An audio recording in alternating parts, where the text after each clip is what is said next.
Now, do you recognize, Mr. Jackson, and in asking this question, let me make it clear, I'm not suggesting it's peculiar to the Jehovah's Witness organization. There are many, many organizations in this position. But do you accept that the Jehovah's Witness organization has a problem with child abuse amongst its members? I accept that child abuse is a problem right throughout the community, and it's something that we've had to deal with as well.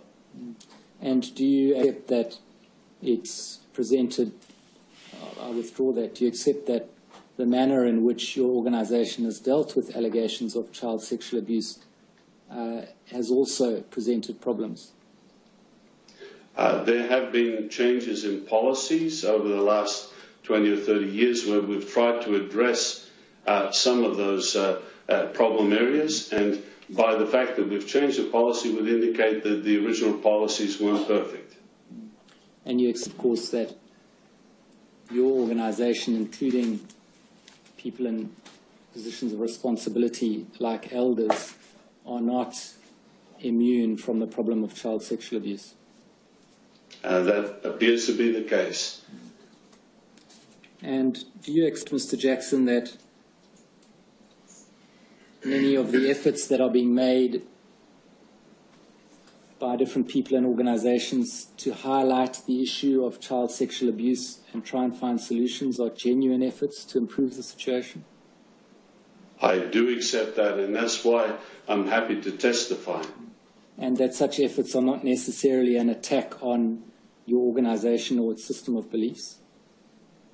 We understand that too. You described earlier in your testimony that the work of this Royal Commission is beneficial.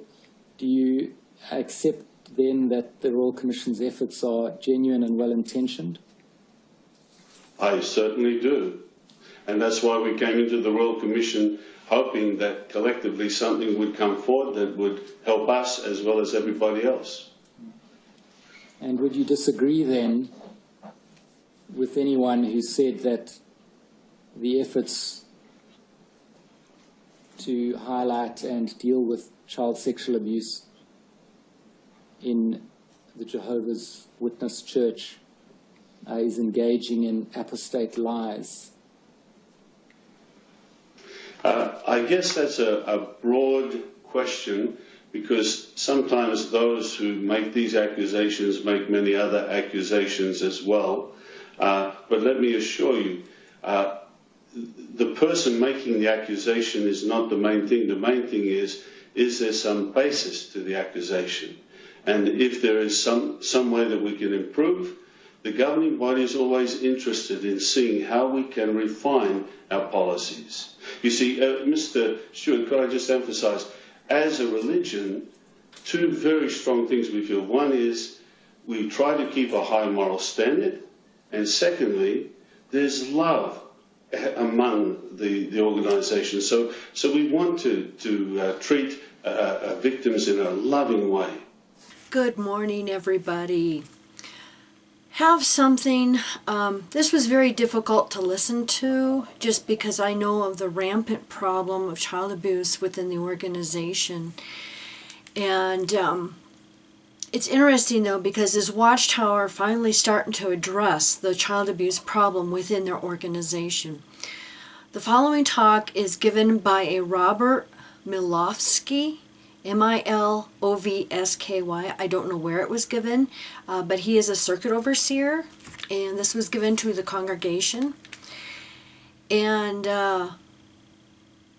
in this talk, they talk about how nobody wants to talk about it.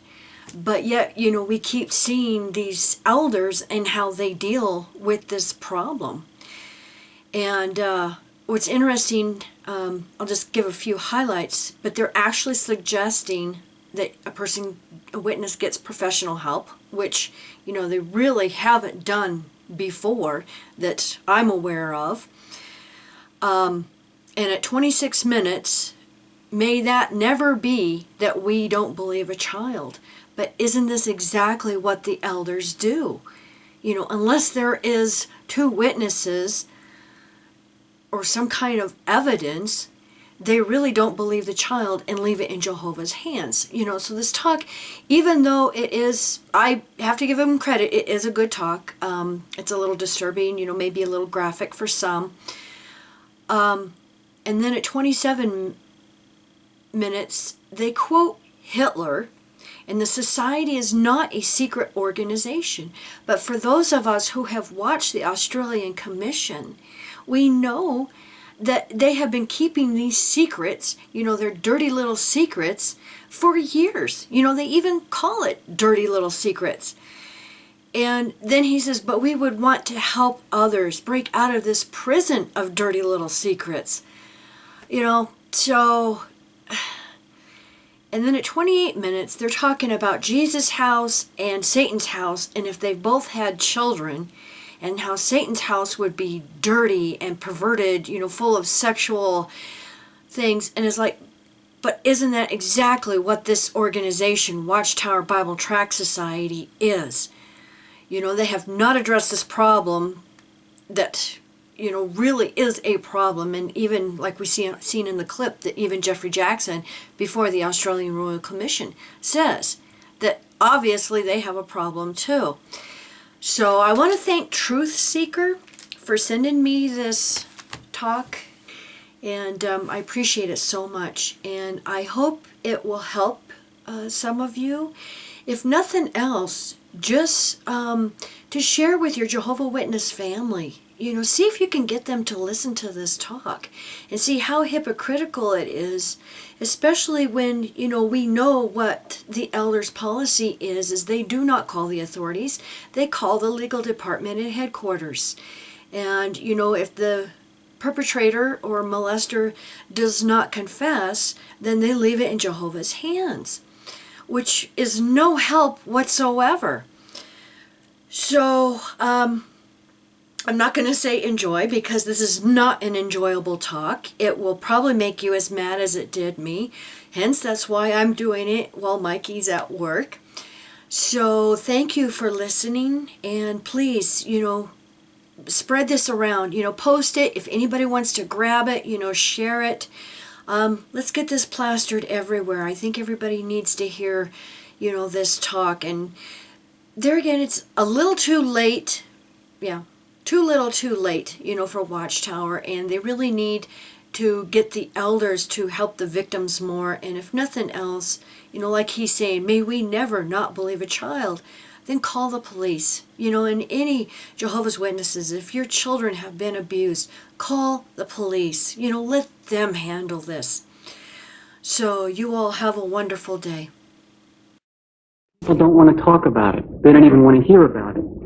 Yet if the same number of children suffered from a disease, alarms would sound against the epidemic. Totally accurate statistics are impossible to formulate when you figure that 50% of child abuse victims don't even remember they were abused, and 90% will never even mention it. But according to many studies, 1 out of 4 girls and 1 out of 7 boys will be abused by the time they're 18. We start to lose ourselves in those numbers.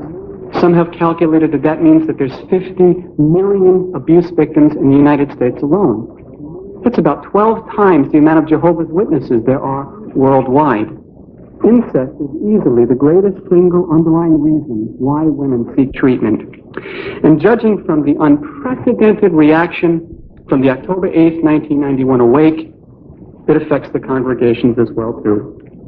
And since it's probably the most crippling experience that a child can endure, you begin to see why women of our day and men are challenged. The magnitude of this distressing problem, even here in the congregation, demands that we address it. Now, the focus of this part will not be on healing the wounds of child abuse. This is a foundation for a part that will be coming in the future. In Joel chapter 3, verse 3, it indicates that in Bible times, children were abused for sexual gratification by adults. And didn't the Apostle Paul tell Timothy that in our time men would be lovers of themselves, having no natural affection, no self-control, no love of goodness, and fierce? And these people are parents. They raise children, or their relatives are children. Well, what exactly is sexual abuse? First, The emotions evoked by all forms of abuse, whether it's verbal, physical, neglect, or emotional abuse, they all can manifest themselves in the same ways. So the information here applies to all kinds of abuse. But since it takes so little of the kind of sexual abuse to cause so much damage, and it's one of the most shaming-inducive kind of abuses, that's why we discuss it today. What is sexual abuse? Well, first you think of the physical kind. That's the hand-on, sexualized hugs and kisses, anal or oral sex, or intercourse. Then there's the more overt, non-touch kind of sexual abuse. Voyeurism, exhibitionism, exposure to pornography, exposure to the sexual activity of parents in the home. Or there's a more covert abuse, inappropriate sexual talking, being called sexual names, jokes about sexual parts. Then adults will violate the child's boundaries, leaving no privacy, breaking in when they go to the bathroom or when they're getting dressed. Then there's the very insidious emotional incest. It's crazy making. Never does the person touch the child, but the bonding is inappropriate. The father may view his little princess more like a spouse than his child. Those are words, and you think about them, and they touch you. But here's an experience to illustrate how painful even non-physical sexual abuse can be.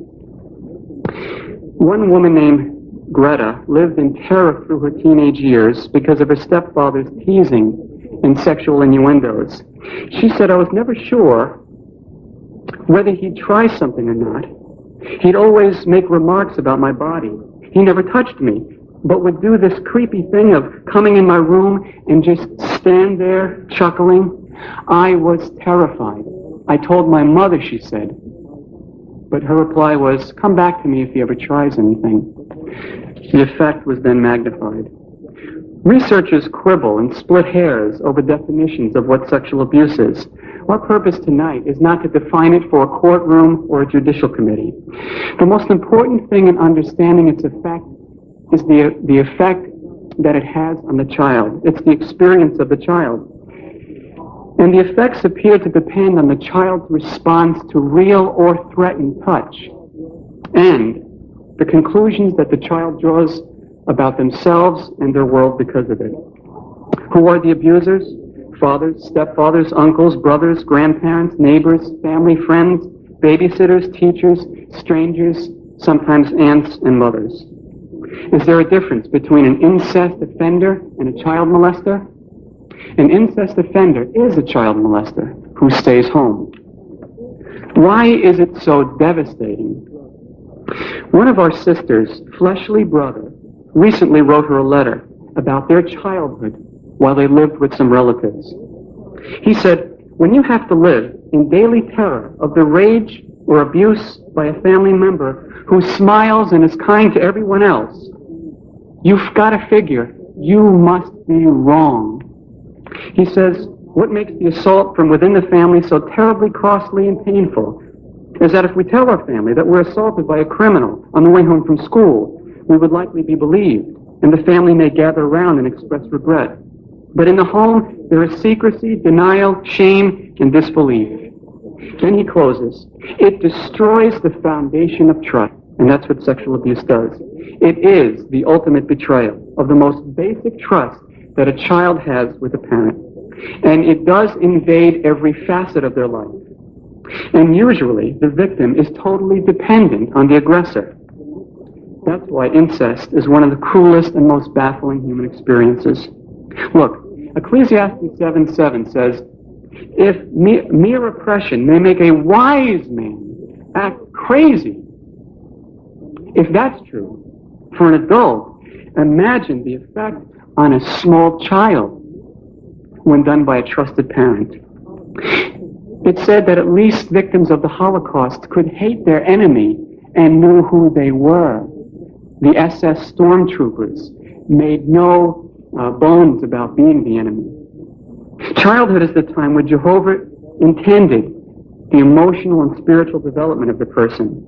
That's where they would develop moral boundaries. That's where they'd get their personal self-worth.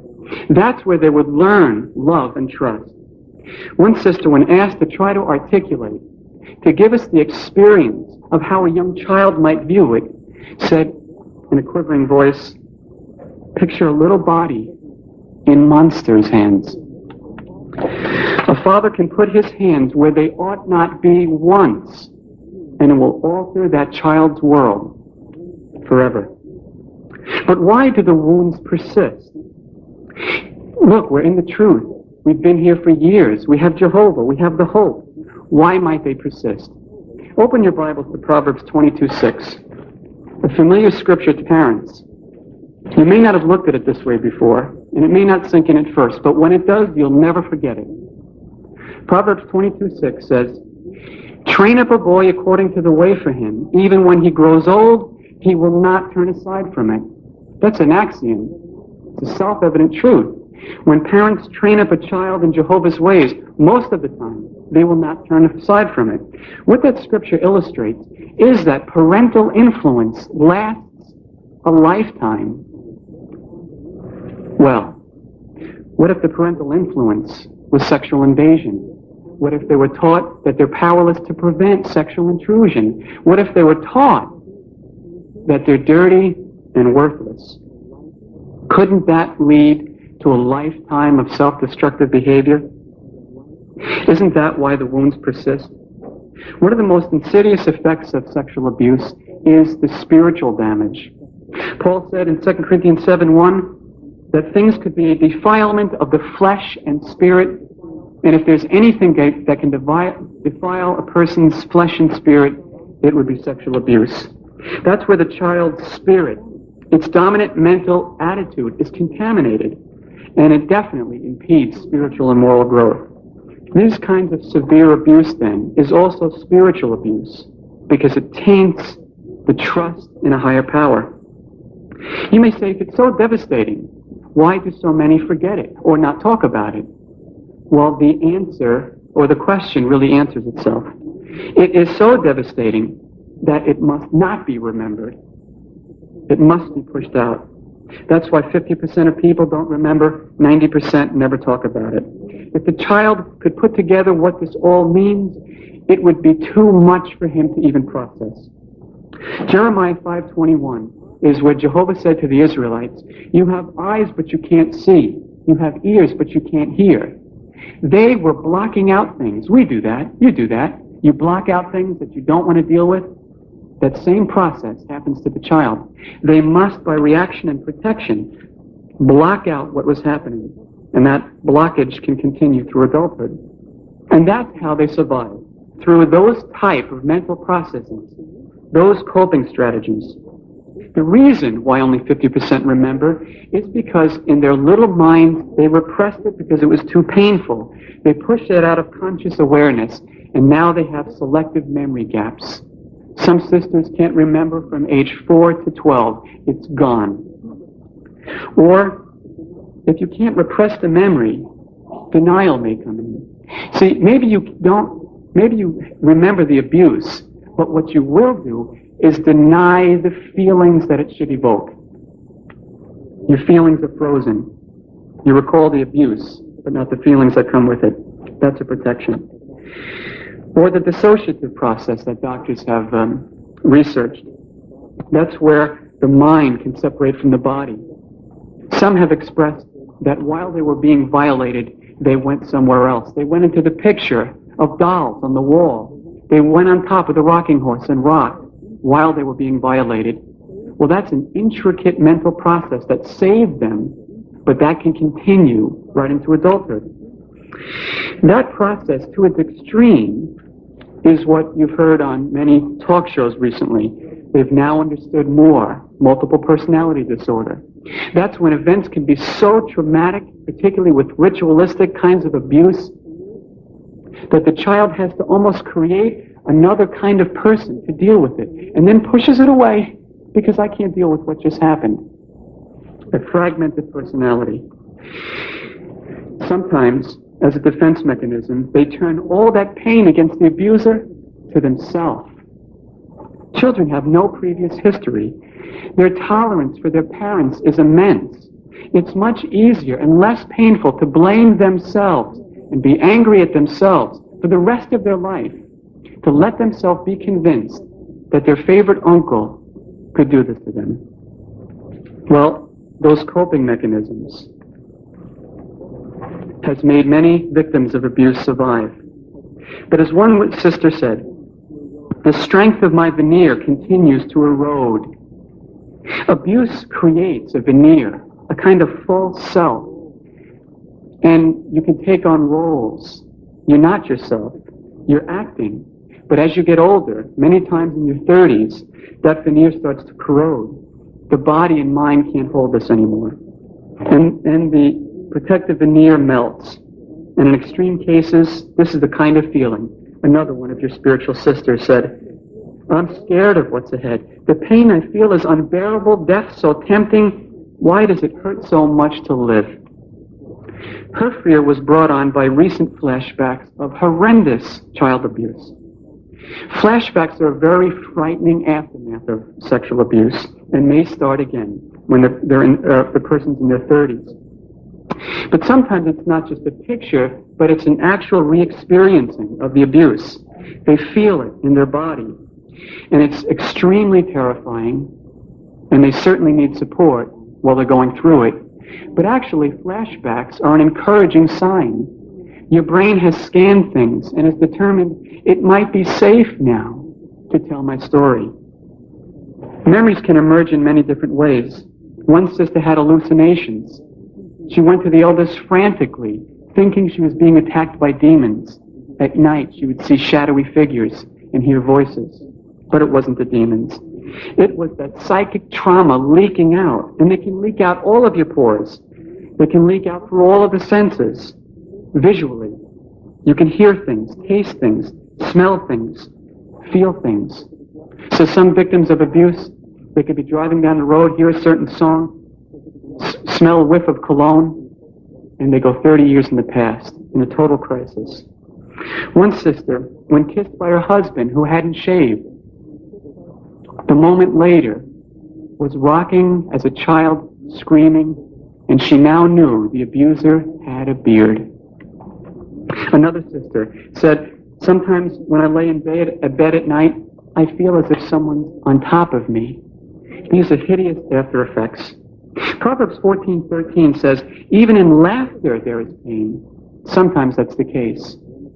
Some victims of abuse are looking good. They're in the congregation, out in service, life of the party, seeming control of things, but inside something else is happening. Look good to the outside, but they're dying inside. Unfortunately, when you bury some feelings, all of them go, even joy. Job 9:27, according to the New English Bible, says, if I smile and try to forget my pain, all my suffering comes back to haunt me. It is an absolutely exhaustive effort for child abuse and other kinds of abuse victims to repress these painful memories and pretend they didn't happen. Are there symptoms that even if someone doesn't remember they were abused, that there would be indicators? Do you have to remember the abuse to recover?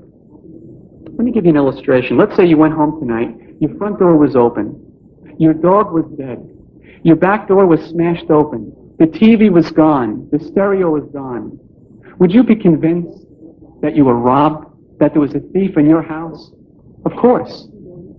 Well, sometimes, even though you can't remember the abuse happening, there are telltale signs that convince you that it did. One of our sisters, this was the sister whose brother wrote to you that I quoted from. We'll call her Barbara. In the letter, he recalled how she used to be before they went to that house. He said, Barbara was always outgoing, outspoken, outwardly exuberant, always filled with life. And Uncle Victor liked that very much.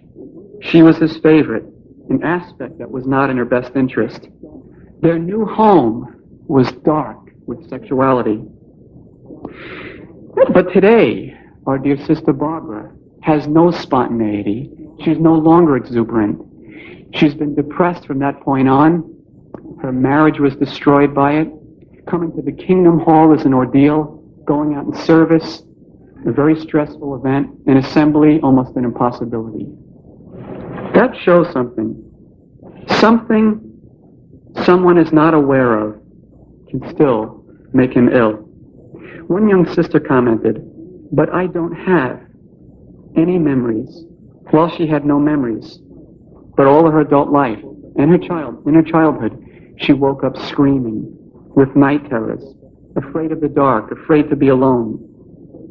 And that's a symptom of childhood sexual abuse. See, the psychic trauma that was caused by it is trying to be released in those dreams, but it's too much and it can't be. So it usually sets up a lifelong process of dreaming and nightmares, and the person never knows why. Other symptoms: some feel alienated from their body, have a poor body image, or psychosomatic type symptoms: gastrointestinal problems, gynecological disorders, headaches, joint pains.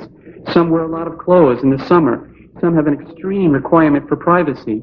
And the addictions. All kinds of addictions cover or try to repress these memories. Food problems, whether it's anorexia, bulimia, bulimorexia, or compulsive overeating. They try to starve themselves or eat themselves, trying to stay ahead of this pain. Whether it's drug addiction, alcohol overuse, or staying away from alcohol, whether it's spending and you can't stop, and you're breaking your family apart and you can't stop, cleaning, or sexual type problems, compulsive sexual behavior, maybe chronic masturbation, or addiction to pornography, or the inability to have intimate relations with your spouse. Self-destructive behaviors, phobias, suicidal tendencies, passive suicide, spiritual suicide. The sister that says, "I don't want to go on anymore. I don't want to try." The inability to express anger, fear of losing control, fear of abandonment. You make an appointment with her to go out in service, you forget, you don't show up. She feels just as abandoned as she did 30 years ago. One of the most common effects are guilt, shame, and low self-esteem, which baffles many. Now, it may be hard to see how a 12-year-old whose father is forcing intercourse on her would feel guilt about it. But a child is unwilling to see the parent as bad. Someone has to blame for it. It's going to be me. And the perpetrator is all too willing, and most of the time, probably all of the time, brainwashes the person to think it is their fault and you are dirty. And if their body responds to this violation, responds sexually, the shame carried through adulthood, the feelings of dirtiness is paramount. Look, if I forced food down your throat that you didn't want to eat, your body would digest it anyway. You have no control over it. They know that intellectually. I had no control over my body responding to it. That's what God made it to do. But the guilt still prevails. It's the lack of hope of ever being able to express this terrible trauma by means of the feelings that come with it that most often cause these kind of severe psychological, spiritual, and physical problems. All these kind of absurd behaviors and physical conditions have its root in childhood. Another sister said, "I feel as though if someone presses too hard, I would cave in and crumble. The pressure for me to be a good Christian is too extreme, to the point of suffocation." This dear sister has no healthy concept of a father. Therefore, she has very difficult problems praying to Jehovah. She can't do it. She knows intellectually that he is. Everyone's told her. But to make the leap that he really cares, that he's a loving father, it's very hard to get emotional response. Well, what can you do? First, for the victims, this awake and this talk, know that it's an expression of Jehovah's love and sorrow. As elders in the congregation, we offer ourselves as help to you, even though it's in a very limited way. We'll pray with you, go over the article with you, and be there when you need us. In many cases, though, professional help is a must. Someone put a mark on your back, and you can't see it, and you need the mirror of therapy to see it, and the mirror of this wake to see it. And in most cases, even in very severe cases, the response to getting help is remarkable. One sister who, as a late teenager, had memories of her uncles abusing her. She went into a year-long horrible crisis. Now, after a year of getting help, she's a totally different person. She's on fire with the truth. Her life is full, vibrant. She's a spiritually growing, thriving person.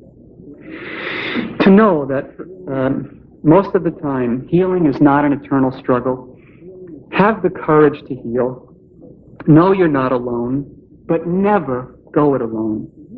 It's time, maybe for you, to grieve this pent-up righteous rage. You have the right to.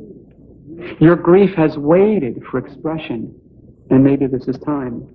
Many brothers and sisters have gone before you. Know that the past has influenced you greatly, but it doesn't have to be an obstacle for your growth. Well, what about family and friends? Sexual abuse does not happen in a vacuum. Many things play a part as to the effects it will have on a person. Its duration, its severity, the closeness to the abuser, the dynamics of the family. Is there support for the child? If the child tells, were they believed? Were they listened to? Were they protected? If so, the effects can be negligible. But when ignored, if mama closes her eyes, the damage is magnified. One sister who was molested by her stepfather is now more angry with her mother than her father, because the mother wore blinders and missed clues and closed her eyes, and till this day hasn't opened them. She's watched her be in agony for years and has never asked why. One mother said, "Why are you telling me this? What are you trying to do to me?" May that never be our response to a plea of a child. There is this kind of silent partner that almost guarantees the spiritual and emotional death of a child. I'd like to read you a quote and tell you who said it. It also gives us a very special secret pleasure to see how unaware people around us are of what is really happening to them. You know who said that? Adolf Hitler. His spiritual father believes the same thing. He gets a very special pleasure, secret pleasure, out of the unawareness of people and the atrocities that he's committing to them. But Jehovah God is not a God of secrets. The society is not a secretive organization. Did you notice when they wrote the article on sex education? Beautiful article. And they said that sex education, consider it a family secret. In response to a reader that wrote in, they said, well, let's change that to a private matter out of the concern for that dark secrecy. Neither should we be. We want to break out and help others break out of the prison of absolutely dirty secrets. Well, does that mean that families shouldn't touch? Should we be paranoid, not touch our children, not touch the relatives' kids? If Jesus had children, his house would be filled with touch. If Satan had children, his house would be filled with touch. But quite different. Satan's house would be filled with perverted, dark secrets and sexual touch. Jesus, his family would be getting healthy touches that children need. When a family doesn't have touch, when children doesn't get this needed touch, they become angry and deprived children. And they join the ranks of the walking wounded. You can see and almost pick out children who are never touched by their parents in a healthy, lofty way, can't you? It's absolutely needed. But affectionately, not sexual. No touch means they'll walk with a hole in their soul. Of course, physical expression to children changes as the child grows older. As a father's daughter grows older and starts developing, obviously, the way he touches, hugs, and cuddles would change. At this point, some fathers may pull away and leaving the child feeling abandoned. But teenagers need you more than ever. They need to know that you still care and love them. They still need appropriate touches. A pat on the back, a warm kiss on the cheek, an expression of I love you. But if lofty feelings ever left you toward your children, because of maybe your needs not being met. Or if it happens in the future, get help now. Don't delude yourself. If your lofty feelings towards your children or others' children ever change, then we would get help immediately. Our children's future depends on it. Incest simply doesn't happen in open, loving, nurturing, spiritual, communicative families. And in such families, if it did, by a babysitter, by someone at school, again, the way of the reaction of the family to the child, or to the adult who now is coming to terms with their memories, is paramount in their recovery. Again, depending on the support that they get, the effects could be negligible. To those who are suffering but not recovering, did you have a hard time with this talk? Did you have a hard time with this magazine? Did you read this magazine? Did you avoid it? Should you dig up the past? Maybe I can illustrate it this way. Let's say I found a document that proved unequivocally, beyond a shadow of a doubt, that you were abused. Should I show it to you? Should I dig up the past?